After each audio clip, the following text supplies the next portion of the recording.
কুয়াশার চাদরে মুড়ে আছে পুরো ধরিত্রী। শহরের রং বেরঙের বর্ণিল সাজে আর কোলাহলে উপভোগ্য হয়ে উঠেছে রাতটা। শীতে ঠকঠক করে কাঁপছে জনজীবন। অফিস শেষে বাড়িতে ফিরি ফ্রেশ হয়ে সবে আরাম করে বসেছিল অনুভা, কিন্তু তার এই আরামটা যেন কিছুতেই সহ্য হলো না আর্থিকার। পারভিনের ওপর তাইমের সকল দায়িত্ব দিয়ে ছোট বোনকে বগল দাবা করে বাড়ি থেকে বেরিয়ে পড়ল সে। রিক্সা চলছে তার আপন গতিতে। উৎসুক দৃষ্টিতে ঘাড় ঘুরিয়ে ঘুরিয়ে চারিদিক দেখতে ব্যস্ত আর্থিকা। শেষ যেদিন রাতের শহরটাকে সে দেখতে বের হয়েছিল, তখন তার পাশে ছিল স্বামী তন্ময়, আর টাইম ছিল তার গর্ভে। জীবনের চড়াই উতরাই পেরিয়ে অবশেষে বাস্তবতাটা মেনে নিতে পেরেছে মেয়েটা। জীবনে মানুষ আসে ভালোবাসা নিয়ে, তারপর একটা সময় তারা চলেও যায়। কেউ ইচ্ছাকৃতভাবে চলে যায়, আবার কেউ বা যায় অনিচ্ছাকৃতভাবে। তাই বলে কি সে ছেড়ে যাওয়া মানুষগুলোর জন্য সারা জীবন দুঃখের সাগরে ভেসে বেরিয়ে ঘরবন্দি হয়ে রাখতে হবে নিজেকে? মোটেও নয়। ভালোবাসার প্রধান ধাপই তো হচ্ছে নিজেকে ভালোবাসা। যে নিজেকে ভালোবাসে না, সে আসলে ভালোবাসতেই জানে না। বোনেরই নির্লিপ্ত ভাবসাব দেখে বিরক্ত হলো অনুভা। শুধালো, আচ্ছা আপু, সত্যি করে বলতো আমরা যাচ্ছি কোথায়? নতুন বাসা খুঁজতে। এভাবে রিক্সায় ঘুরে ঘুরে? বাসার খোঁজ আমি পেয়েছি, আজ শুধু দেখতে যাব, পছন্দ হলে সব কথাবার্তা না হয় বলে আসবো। পূর্বের ন্যায় চুপ করে গেল অনুভা, কথা আর বাড়ালো না। কয়েক মিনিট বাদেই রিক্সা থামিয়ে নেমে পড়ল আর্থিকা। অনুভাও নামলো বোনের সাথে। ভাড়া দিয়ে হাঁটতে লাগলো তার পিছু পিছু। কয়েক কদম হাঁটতেই পা জোড়া থামলো একটি মস্ত বড় বিল্ডিংয়ের সামনে। বাইরে ফ্ল্যাট ভাড়া দেওয়ার টুলেট ঝুলছে। আর্থিকার সঙ্গে ভেতরে প্রবেশ করলো অনুভা। ফাঁকা ফ্ল্যাটটা ঘুরে ঘুরে দেখে পছন্দ হয়ে গেল দু বোনের। এক পর্যায়ে বাড়িওয়ালার সঙ্গে কথোপকথন সেরে সব ঠিকঠাক করে চলে এলো দুজনে। সামনের মাসের মাঝামাঝিতে গিয়েই উঠবে ওখানে। রাতের খাবার খেয়ে বিছানায় এসে কেবল শুয়েছে শ্রাবণ। তখনই ঘরে প্রবেশ করল সৌহার্দ্য। শরীরের ভারসাম্য ছেড়ে দিয়ে ভাইয়ের পাশাপাশি সেও শুয়ে পড়ল। তার উপস্থিতি টের পেতেই শ্রাবণ গম্ভীর কণ্ঠে শুধালো, কি চাই এখানে? তোকে চাই। সঙ্গে সঙ্গে হৃদয় কুঞ্চিত হলো শ্রাবণের। তীক্ষ্ণ দৃষ্টি মেলে ছোট ভাইয়ের পানে তাকালো, আর এহেন দৃষ্টি দেখতেই দাঁত কেলিয়ে হাসল সৌহার্দ্য। বলল, বিয়ের পর তো চাইলে আমরা দুই ভাই একসঙ্গে শুতে পারবো না, বউরা তখন রাগ করবে, তাই আজ তোর সঙ্গে ঘুমোতে চাই। মিথ্যে বলিস না, তোর মতলব একদম ভালো ঠেকছে না আমার। নিজের ঘরে যা। শ্রাবণের সঙ্গে আর একটু লেপটে গেল সৌহার্দ্য। এক ফাঁকে ঝুমো খেয়ে নিল গালে। ছোট ভাইয়ের এমন কাজে হতবাক হতবম্ব শ্রাবণ। শোয়া থেকে লাফিয়ে উঠে বসল। আশ্চর্যজনিত কণ্ঠে বলল, এই এই এই সত্যি সত্যি তো দেখছি তোর মতলব ভালো না। নিশ্চয়ই এমন কিছু চাইতে এসছিস যা আমি কখনই তোকে দিব না, তাই না? উঠে বসল সৌহার্দ্য। দুদিকে মাথা নাড়িয়ে না বোঝালো। শ্রাবণ বাম ভ্রু উঁচিয়ে ফের শুধায়, তাহলে? দেখো ভাইয়া, প্রান্তির কথা আমি সবার আগে তোকে বলেছি, তাই না? বলেছিস। প্রান্তির ছবিও দেখিয়েছিলাম। তবে আমি খেয়াল করে দেখিনি। সেটা তোর ব্যাপার, গতকাল সামনাসামনিও তো দেখলি। মেইন টপিকে আয়। তাহলে তুই কেন ভাবির কথা আমায় বলিসনি? না বললে জানলি কি করে তোর ভাবি আছে? দমল না সৌহার্দ্য। নাদান বাচ্চাদের মতো বায়না ধরে বলল, ছবিও তো দেখাসনি, দেখা না ভাইয়া একটা ছবি। কেমন দেখতে ভাবি? নাম কি তার? তোদের প্রেম কাহিনীটা অন্তত বল। ছবি দেখে কোনো কাজ নেই। দেবর হচ্ছে মৃত্যু সমতুল্য, তাই দূরে দূরে থাকবি, বুঝলি? তাছাড়া তোদের মতো ওইসব দুতুপুতু প্রেম কাহিনী আমাদের মধ্যে নেই। মন ভার হলো সৌহার্দ্যের। বলল, এভাবে বলতে পারলি ভাইয়া? যা সত্যি তাই বললাম। আগে বিয়েটা হোক, তারপর তেমনিতে দেখতে পারবি। এখন নিজের ঘরে যা। দমল না সৌহার্দ্য। চট করে বালিশের পাশ থেকে তুলে নিল বড় ভাইয়ের মোবাইল। শ্রাবণ নড়ল না, কিছু বললও না, চুপচাপ দেখতে লাগলো তার কাণ্ড কারখানা। বিজয়ী হাসি হেসে মোবাইল অন করতে মুখশ্রী থেকে হাসি বিলীন হয়ে গেল সৌহার্দ্যের। মোবাইলটা লক করা। যথাস্থানে মোবাইল রেখে দিয়ে উঠে পড়ল বিছানা ছেড়ে। দরজার দিকে অগ্রসর হতে হতে অভিমানী স্বরে বলল, তুই সত্যি একটা নেমখারাম ভাইয়া। এইভাবে ছোট ভাইয়ের থেকে সব কিছু লুকিয়ে গেলি তুই। সব কিছু আমি মনে রেখে দিলাম, পই পই করে হিসেব রাখলাম। মুচকি হাসলো শ্রাবণ। গলা উঁচিয়ে বিপরীতে বলল, তুই যে ভুলো মন, কাল সকাল পর্যন্ত মনে থাকবে কিনা সন্দেহ। এক কাজ কর, ঘরে গিয়ে ডায়েরিতে সবটা লিখে রাখ, যা। গতকাল রাতে ঠিকমতো ঘুম হয়নি অনুভার। অফিসে বসে থাকলেও মন পড়ে আছে সেই বিছানায়, চোখ জ্বলছে ঘুমে। হাত ঘড়িতে সময় দেখে নিল বেশ কয়েকবার। লাঞ্চ টাইম আসতে এখনও ঢের বাকি। এই মুহূর্তে 1 কাপ কড়া লিকারের চা হলে মন্দ হতো না, অন্তত ক্লান্তিটা তো দূর হতো। ভাবনা থেকে বেরিয়ে দীর্ঘশ্বাস ফেলে কাজে মন দেওয়ার চেষ্টা করলো অনুভব। তখনই টেবিলের ফাঁকা স্থানে কেউ চা ভর্তি একটা চায়ের কাপ এনে রাখলো। তৎক্ষণাৎ চমকে উঠল সে। ঘাড় উঁচিয়ে তাকাতেই দৃষ্টিগোচর হলো আজগরকে। পান খাওয়া দাঁত বের করে হাসলো লোকটি, বলল, আপনি কাজে অমনোযোগী ম্যাডাম, তাই স্যার কইছে চা খাইয়া শরীর চাঙ্গা কইরা কাজে মন দিতে। কথাটা শেষ করে প্রস্থান করলো আজগর। ভীতু হলো অনুভার মন। আশেপাশে তাকিয়ে এবার তাকালো সম্মুখে লাগানো সিসি ক্যামেরার পানে। খুব রাগ হলো নিজের ওপর। জেনে বুঝে এই ভুলটা করলো কি করে সে? কে জানে স্যার কি মনে করেছেন। ফুসফুস করে কয়েকটা নিঃশ্বাস ফেলে চায়ের কাপে চুমুক বসালো অনুভব। সকল ক্লান্তি ঝেড়ে ফেলে মনোযোগ বসালো কাজে। পুরো বিষয়টি খুব ভালো করে পর্যবেক্ষণ করলো তানিম। মেয়েটির ভাবুক দৃষ্টি দেখতেই মুচকি হাসলো। বিড়বিড় করে বলল, আপনি এমন কেন অনুপা? খুব অদ্ভুত এক নারী। নারীদের কি এমন অদ্ভুত আচরণ মানায়? পুরো একটা দিন পেরিয়ে রাত হলো। সকল কাজের অবসান ঘটিয়ে ভ্যানিটি ব্যাগ হাতে চেয়ার ছেড়ে টান টান হয়ে দাঁড়ালো অনুভব। বের হলো অফিস থেকে। সব সময়কার মতো একই স্থানে দেখা পেয়ে গেল বড় আকাঙ্ক্ষিত মানুষটির। হাত ভাঁজ করে গাড়ির সঙ্গে হেলান দিয়ে দাঁড়িয়ে আছে শ্রাবণ। মুখশ্রীর ভঙ্গি অত্যন্ত স্বাভাবিক।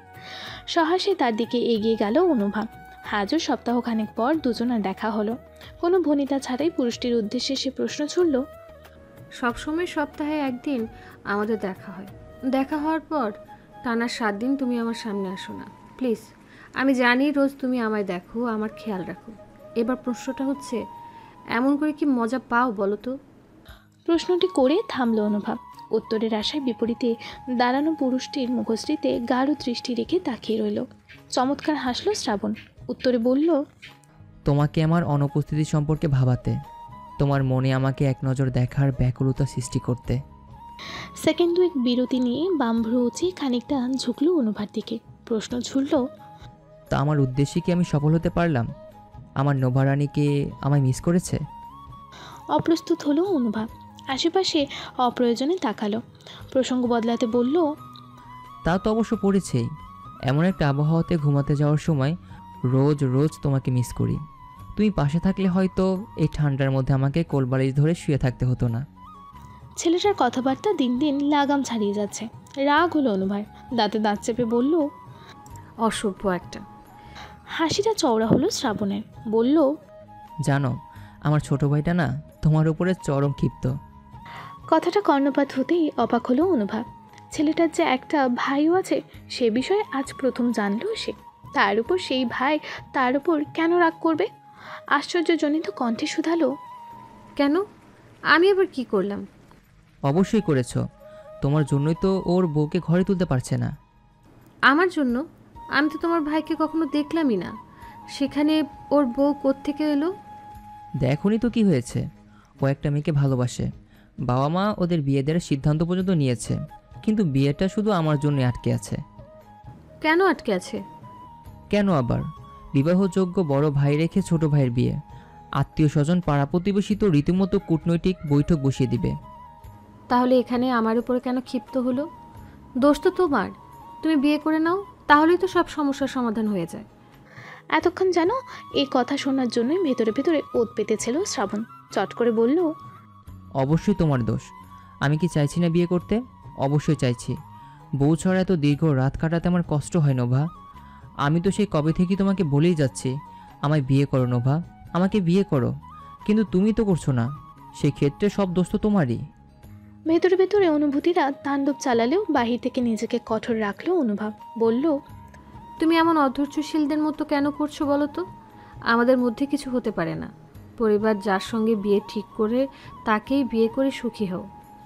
কথাটা মোটেও গুরুত্ব সহকারে কানে তুলল না শ্রাবণ।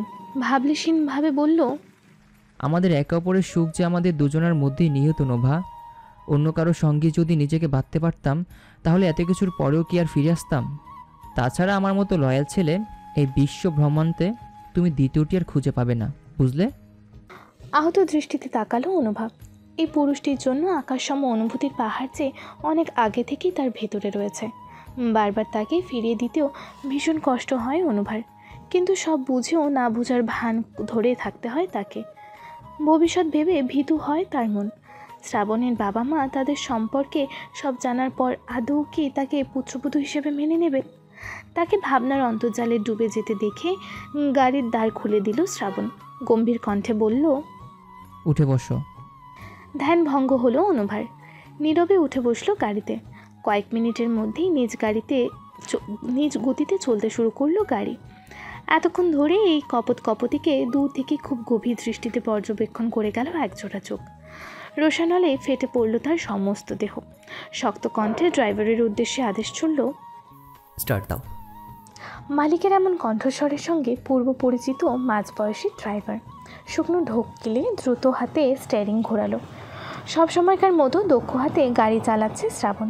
পাশেই বসা অনুভা কোনো আনুষ্ঠানিকতা ছাড়াই ফের প্রশ্ন ছুড়ল, তুমি আপুকে চাকরির সন্ধান দিয়েছো? শ্রাবণের সোজাসাপটা জবাব, হ্যাঁ। এটা করার কি খুব প্রয়োজন ছিল? অবশ্যই ছিল। কেন? ওদের থেকে সবে আপু বেরিয়ে এসেছে, মুভ অন করেছে। তার মধ্যেই মাথার মধ্যে চাকরির ভূতটা ঢুকানোর কোনো প্রয়োজন তো আমি দেখছি না। তাছাড়া আমি তো সবটা সামলাচ্ছিলামই। চাকরির ভূত আমি ঢুকাইনি, উনি নিজেই হয়তো এই বিষয়ে ভেবেছেন এবং সিদ্ধান্ত নিয়েছেন। আমি শুধুমাত্র হেল্প করেছি, ব্যাস। তোমার উচিত ওনার সিদ্ধান্তকে সম্মান করা। অন্যের উপরে বোঝা হয়ে থাকার চেয়ে নিজের দায়িত্ব নিজে নেওয়া ভালো নয় কি? কথাটা মোটেও আশা করেনি অনুভা। আহত হলো তার মন। মিনমিনে সুরে বলল, আমার মা, বোন এবং বোনের সন্তান আমার কাছে বোঝা নয়, তারা আমার আপনজন। তাদের দেখভাল করা আমার দায়িত্ব। অমন ইঙ্গিতে কথাটা আমি বলিনি নোভা। কষ্ট পেও না প্লিজ। চিরকাল কি কেউ থাকে এই পৃথিবীতে? আর একজনের উপর নির্ভর হওয়ার থেকে নিজেই কিছু একটা করা উচিত নয় কি? উনি তো ভেবেচিন্তে সিদ্ধান্ত নিয়েছেন। তুমি যেভাবে জব করছো সেভাবেই করো, পরিবারের দায়িত্ব পালন করো। পাশাপাশি আপু যা করছেন তা ওনাকে করতে দাও, এতে ওনার উপকারী হবে। কথাটা মন দিয়ে শুনলো অনুভা। অনুধাবন করার চেষ্টা করলো। কিছু সময়ের মধ্যে শ্রাবণের কথাটার অর্থ ধরে ফেলল, তাই আর কথা বাড়ালো না, মেনে নিল সবটা। কুয়াশার ফাঁক ফোকর দিয়ে রোদ এসে আলোকিত করে তুলেছে ধরণীকে। বারান্দায় চায়ের কাপ হাতে নিয়ে বসে প্রভাতটা উপভোগ করছে অনুভা। দেখতে দেখতে আরও একটি মাস কেটে গেল। গতকালই পরিবার নিয়ে নতুন ফ্ল্যাটে এসে উঠেছে দু বোন।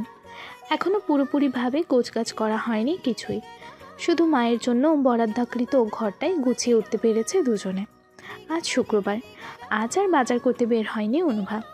আর্থিকা বাজারে যেতে নিষেধ করেছে তাকে। আজ অনেক দিন বাদে মেজাজটা বেশ ফুরফুরে অনুভার। মাথায় নেই কোনো চিন্তা, দেহে নেই কোনো ক্লান্তির ছাপ। এই মুহূর্তে বাবাকে খুব মনে পড়ছে তার। আচ্ছা, বাবা কেমন আছে কবরে? প্রশ্নটা মস্তিষ্কে হানা দিতেই মন ভার হয় অনুভার। চায়ের কাপ খালি হয়েছে অনেকক্ষণ হলো। বারান্দা থেকে উঠে ঘরে ফিরে এলো সে। আগের ফ্ল্যাটের তুলনায় নতুন ফ্ল্যাটটা বেশ বড় আর খোলামেলা। ঘরগুলো জুড়েও শুধু আলোর খেলা। সুফিয়া বিছানায় শুয়ে আছেন। আগের সেই তেজ এখন আর অবশিষ্ট নেই ওনার মধ্যে। স্বামীর মৃত্যুর পর প্রাণহীন নির্জীব হয়ে গেছেন ভদ্রমহিলা। কারোর সঙ্গে তেমন কথা বলেন না আর। তাই মেঝেতে বসে খেলনা নিয়ে খেলছে। তার সঙ্গে পাল্লা দিয়ে মুখ দিয়ে আওড়াচ্ছে অস্পষ্ট কিছু শব্দ। অনুভা এসে বসলো তার সম্মুখে। তাকে দেখতেই চঞ্চল হয়ে উঠল তাইম। হাতের খেলনা গাড়িটা এগিয়ে দিয়ে বলল, মা মা খেলু খেলু।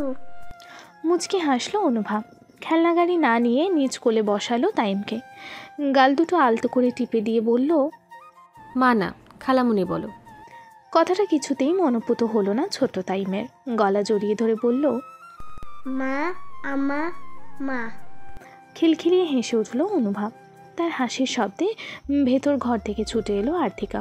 প্রশ্নবিদ্ধ দৃষ্টিতে বোন আর ছেলেকে গভীর দৃষ্টিতে পর্যবেক্ষণ করে শুধালো, কি হলো, এভাবে হাসছিস কেন অনু? বোনের প্রশ্নে যেন বেশ মজা পেল অনুভা। অধরে হাসি রেখেই জবাব দিল, তোর ছেলে একটু একটু করে হাঁটতে শিখে গেছে, কিন্তু এখনও আমাকে মা বলে ডাকা ভুলেনি। আমি বললাম মা না, খালামুনি বল, কিন্তু ও কি বলে জানিস? ভ্রুদয় কুঞ্চিত হয় আর্থিকার। শুধায়, কি? সরাসরি উত্তর দেয় না অনুভা।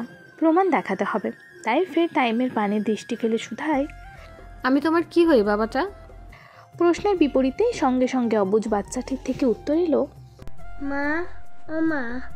আবারও হেসে উঠল অনুভা, তাকে জড়িয়ে ধরল বুকের সঙ্গে।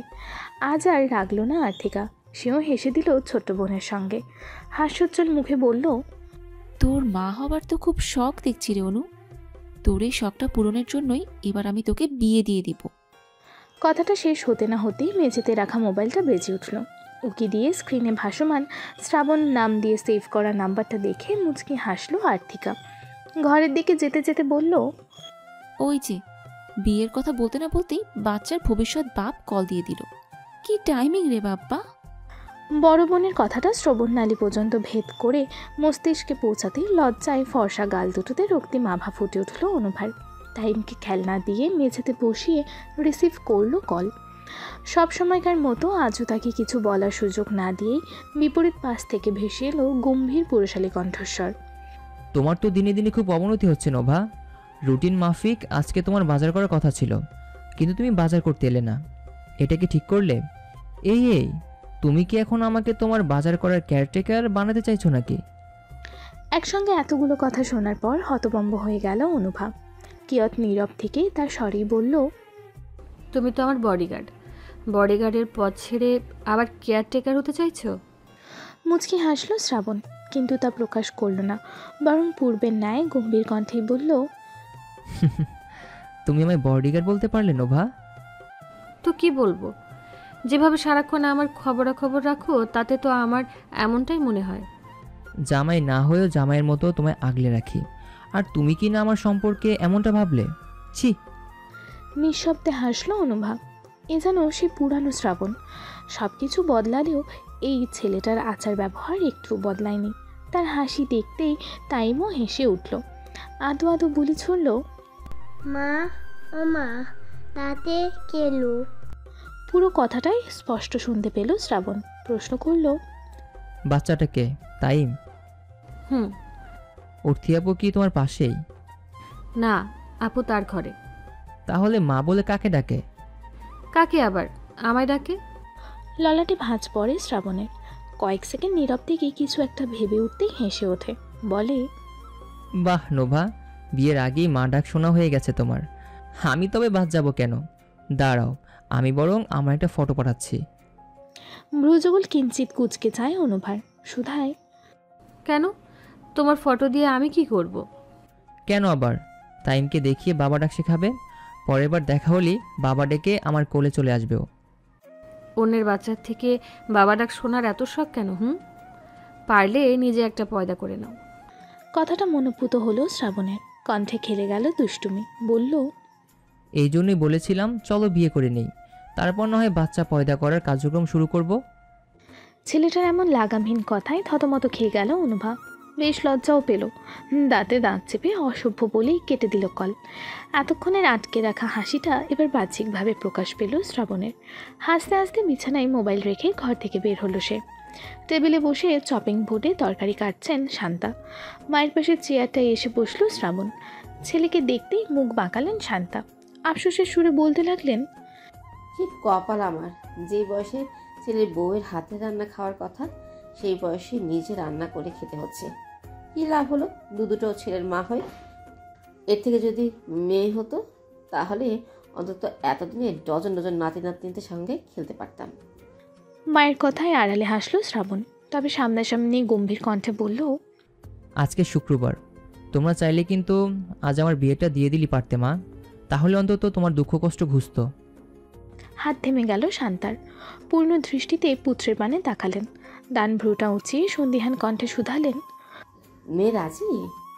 ওপর নিচ মাথা নাড়ায় শ্রাবণ। তৎক্ষণাৎ চোখে মুখে উৎসুক একটা ভাব ফুটে উঠল শান্তার। আহ্লাদে কণ্ঠে পুনরায় শুধালেন, দেখতে কেমন? সুন্দর? কেন, সুন্দর না হলে বুঝি পুত্রবধূ হিসেবে মানবে না? তা হবে কেন? আমার ছেলের পছন্দের উপর আমার পুরোপুরি ভরসা আছে। সে এমন অপছন্দ হবে এমন মেয়েকে কখনই পছন্দ করতে পারে না। প্রত্যুত্তরে মুচকি হাসল শ্রাবণ। শান্তা বললেন, তো বাবাকে গিয়ে বলি তবে। কি? এই যে তুই বিয়ে করবি, তোর কোনো চিন্তা নেই, যা ব্যবস্থা করার আমি আর তোর বাবা মিলে করব। দরকার পড়লে আজ রাতেই বউ নিয়ে বাড়ি ফিরবো। এবারও চমৎকার হাসলেও শ্রাবণ। মা যে তার বউ দেখার জন্য উদ্গ্রীব হয়ে আছে তা বেশ বুঝতে পারল। বলল, বাবাকে বলে দিয়েছি, বিয়ে করলে পরের শুক্রবারই আমি করব। মুখখানি মলিন হলো শান্তার। টেনে টেনে বললেন, আরও 7 দিন পর বাঁচবে কদিন? বাঁচবে না কেন? নাতি নাতনি নিয়ে খেলতে হবে না? মুচকি হাসলেন শান্তা। বললেন, তা তো হবেই। যাক, এত বছর অপেক্ষা করেছি, আর 7 দিন অপেক্ষা করতে পারবো না? অবশ্যই পারবো। শীতকালে সন্ধ্যাটা খুব দ্রুতই নেমে পড়ে। তবে এখন বিকেল। আসরের নামাজ পড়ে ছাদে এসেছে আর্থিকা। দুপুরে তাইমের কিছু কাপড় ছাদে দিয়ে গিয়েছিল শুকাতে। এখন সেগুলো নেওয়ার উদ্দেশ্যেই এখানে আসা। কয়েকটা ফ্ল্যাটের মহিলা একপাশে বসে গল্প করছে, অন্য পাশে চলছে বাচ্চাদের হইচই। দ্রুত পদে কাপড়গুলো দড়ি থেকে নামিয়ে সিঁড়ি ভেঙে নিচে যাওয়ার পথেই পেছন থেকে কেউ ডেকে উঠল, অর্থিকা। সিঁড়ির মাঝখানে থেমে গেল আর্থিকা। ঘাড় ঘুরিয়ে তাকাতেই হৃদয় কুঞ্চিত হলো। দৃষ্টিগোচর হয় ছাদের দরজার সম্মুখে দাঁড়িয়ে থাকা একজন পুরুষকে। মস্তিষ্কে চাপ প্রয়োগ করতেই আর্থিকার মনে হলো এই পুরুষটাকে সে চেনে। তার ভাবনার মধ্যে এগিয়ে এলো লোকটি। বলল, অনেকগুলো বছর বাদে আমাদের দেখা হলো, তাই না? সৌজন্য হাসলো আর্থিকা। বলল, তা তুমি এখানে? ছাদে তো চোখে পড়লো না, এখানেই থাকো না কি? ওপর নিচ মাথা নাড়ায় ফায়াজ। প্রশ্ন করে, তোমরাই নতুন ভাড়াটিয়ে? হ্যাঁ। কথার প্রসঙ্গে প্রশ্ন ছড়ে ফায়াজ। শুনেছিলাম বিয়ে করে নিয়েছিলে, তা ছেলে মেয়ে কজন? একটাই ছেলে। তা একদিন আসো না, একই বিল্ডিংয়ে থাকছি, তার উপর পরিচিত। এখন তো আবার প্রতিবেশী হয়ে গেলাম। প্রত্যুত্তরে মৃদু হাসলো ফায়াজ। আর্থিকা তারা দেখে সিঁড়ি বেয়ে নিচে নামতে নামতে বলল, চায়ের দাওয়াত রইল কিন্তু। গ্রহণ করলাম তোমার দাওয়াত। ঘাড় ঘুরিয়ে হেসে নিচে নেমে গেল আর্থিকা। ফায়াজ এখনও সেদিক পানেই তাকিয়ে আছে। বিড়বিড় করে বলল, গ্রহণ করলাম তোমার দাওয়াত। নিয়তে যখন আবারও দুজনকে সম্মুখে দাঁড় করিয়ে দিল, তখন আমার তো দেখা উচিত কার কপালে স্রষ্টা তোমায় লিখে রেখেছিলেন। কাপড় নিয়ে ভেতরে এসে দরজা লাগালো আর্থিকা। সোফার ওপর কাপড়গুলো রেখে ডেকে আনলো অনুভাকে। তারপর দুজনে মিলে আবারও শুরু করলো ঘর গোছানো। আজকের মধ্যেই সব কমপ্লিট করতে হবে। কাল থেকে যে অফিস শুরু। আর্থিকাও তো চাকরিতে জয়েন করেছে, মাসখানেক হবে। একটি রাত কেটে নতুন আরেকটি দিনের সূচনা ঘটল। তানিম বাড়তে নেই, রোজকার রুটিন মাফিক অফিস এসে। পল্লবী ভবনে শোনা যাচ্ছে একজন নারী কণ্ঠস্বরের চেঁচামেচি। রোজিনাকে বিভিন্ন কাজের নির্দেশ দিচ্ছেন তিনি। কাজগুলো মনোপুত না হওয়ায় খানিক বাদে বাদেই বিরক্ত হয়ে বলছেন, এটা এভাবে করছিস কেন? এভাবে হবে না, ওইভাবে কর। রোজিনা মেয়েটা পড়েছে মহা ঝামেলায়। মালকিনের কথা মতো বারবার কাজের ধরন বদলাচ্ছে সে। আজিজুল হক এসে উপস্থিত হলেন স্ত্রীর সম্মুখে। বললেন, এভাবে না বলে করে হুট করে মেয়ে দেখতে যাওয়াটা কি ঠিক হবে? ওনাদের তো আগে জানানো উচিত, তাই না? স্বামীর কথাটা পছন্দ হলো না আফসানার। বললেন, কাকে জানাবে? ছেলে তো বললই মেয়ের পরিবার সম্পর্কে। আমরা যাব ওর মায়ের সঙ্গে কথা বলে বিয়ের দিন তারিখ ঠিক করে চলে আসব। মন সাই দিল না আজিজুল হকে। আমতামতা করে বললেন, কিন্তু কোনো কিন্তু নয়, ছেলেটা নিজে থেকে বিয়ে করতে চাইছে, তাই যত তাড়াতাড়ি সম্ভব বিয়েটা দিয়ে দেওয়া উচিত। পরে আবার মত বদলে গেলে। স্ত্রীর কথায় সম্মতি জ্ঞাপন করলেন আজিজুল হক। আজকে তানিমের মেজাজটা খুব ফুরফুরে। এই ফুরফুরে মেজাজ নিয়ে দুটো মিটিং শেষ করে নিজ চেয়ারে এসে বসে আছে সে। সিসি ক্যামেরায় দৃষ্টি স্থির রেখে মুচকি হাসল। তারপর আবারও সরিয়ে নিল নিজ দৃষ্টি। টেবিলের ওপর রাখা বেলটা বাজাতেই ছুটে এলেন আজগর। কিছু জিজ্ঞেস করার আগেই তার উদ্দেশ্যে তানিম বলে উঠল, মিস অনুভাকে পাঠিয়ে দিন। ওপর নিচ মাথা নাড়িয়ে বেরিয়ে যায় আজগর। অনুভা টেবিলের সামনে এসে আহত স্বরে প্রশ্ন করে, আচ্ছা ম্যাডাম, আপনি 2 দিন পর পর এত অন্যায় করেন কেন কোন তো? মনোযোগ সহকারে কাজ করছিল অনুভা। আজগরের কথায় ভ্রুযুগল কিঞ্চিত কুঁচকে যায় তার। সুধায়, আমি আবার কি করলাম? তা আমি কি জানি? ঘাড়ের রক কাটা স্যার আপনারে আবার ডাকছে। দীর্ঘশ্বাস ফেলে তানিমের কেবিনে পা বাড়ায় অনুভা। ভেতরে প্রবেশ করে অনুমতি নেয়। চোখে মুখে গাম্ভীর্য ফুটিয়ে তানিম প্রশ্ন ছড়ে, যে কাজগুলো দিয়েছিলাম তা কমপ্লিট হয়েছে? পুরোপুরি শেষ হয়নি স্যার, আর 8 ঘন্টা সময় লাগবে। ঠিক আছে, কাজটা শেষ হলে আজকারকে দিয়ে আমাকে পাঠিয়ে দেবেন। Okay sir. সম্ভবত এরপর তো আজ আর আপনার কোনো কাজ নেই, তাই আপনি চাইলে চলে যেতে পারেন। আপনার ছুটি। চমকায় অনুভা। কথাটা যেন বিশ্বাস হলো না, তাই ফের শুধায়, জি স্যার। ছুটি? হ্যাঁ, কেন? কোনো আপত্তি আছে? না স্যার, ধন্যবাদ আপনাকে। বলেই সেখান থেকে নিজ ডেস্কে চলে এলো অনুভা। তার হাস্যোজ্জ্বল মুখখানা দেখতেই তানিমের গম্ভীর মুখখানাতেও ফুটে উঠল হাসির রেখা। পাশের ফ্ল্যাটের ভাড়াটিয়ার সঙ্গে কথা বলে নতুন একজন আয়া ঠিক করেছে আর্থিকা। বাড়িতে এখন সুফিয়া, তাইম এবং সেই নতুন আয়া মেজদা। কলিং বেল বাজার শব্দ কানে আসতেই ওড়নায় হাত মুছতে মুছতে দরজা খুলে দিল ও মেজেদা। অনুভা অফিসে যাওয়ার আগে কড়াকড়িভাবে বলে দিয়ে গেছে, আমি কিংবা আপু ব্যতীত অন্য কেউ এলে কিন্তু একদম দরজা খুলবে না, আর ভেতরেও ঢুকতে দেবে না, ঠিক আছে? দরজার সামনে দাঁড়ানো তিনজন অপরিচিত মানুষ থেকে ভ্রুজুকুল কুচকে নিল মাজেদা। কর্কশ কণ্ঠে বলল, আপারা বাড়িত নাই, আইতে আইতে রাইত হইব, কোনো দরকার হইলে তখন আইয়েন। আফসানা মৃদু হেসে কোমল গলায় বললেন, তোমার আপাদের মাও কি বাড়িতে নেই? খালার কথা কইতাছেন? না বুঝেও মাথা নাড়ালেন আফসানা। মেজেদার চোখে মুখে সন্দেহের ছাপ। প্রশ্ন করল, আপনারা কি লাগেন চাচির? কিছু হয় না, তবে তুমি আমাদের ভিতরে প্রবেশ করতে দিয়ে ওনাকে ডেকে দিলে ভালো একটা সম্পর্ক হতে পারে। কথাটার অর্থ খুব ভালো করে বুঝতে পারল মাজেদা। হেসে বলল, আপনারা ঘটক সুরু আফার লাইগা সম্বন্ধ আনছেন? মেয়েটা চালাক চতুর, যা খুব ভালো করে টের পেলেন আফসানা। উপর নিচ মাথা নাড়ালেন। তৎক্ষণাৎ দরজা ছেড়ে ভেতরে হাঁটা ধরল মাজেদা। ড্রয়িং রুমের সোফা দেখিয়ে বলল, আপনারা বসেন, আমি খালারে টাইক্কা আনি। আজিজুল হক আর আফসানা বসলেন সোফায়। সাথে আসা ড্রাইভার ছেলেটা মিষ্টির প্যাকেটগুলো সেন্টার টেবিলের ওপর রেখে চলে গেল গাড়ির কাছে। টাইমকে নিজের পাশে ঘুম পাড়িয়ে রেখে নিজেও চোখ বন্ধ করে আছেন সুফিয়া।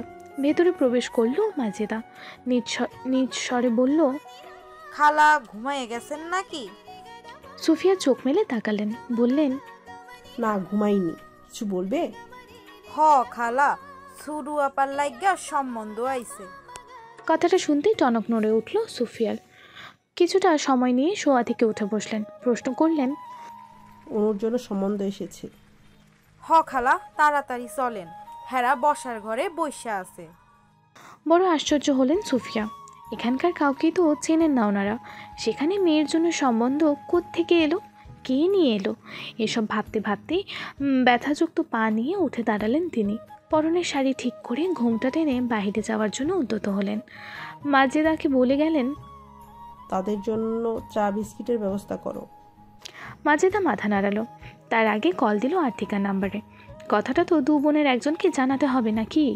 যার জন্য সম্বন্ধ এসেছে তাকে জানানো উচিত হবে না, তাই বড় বোনকেই কল বসালো মাজেদা।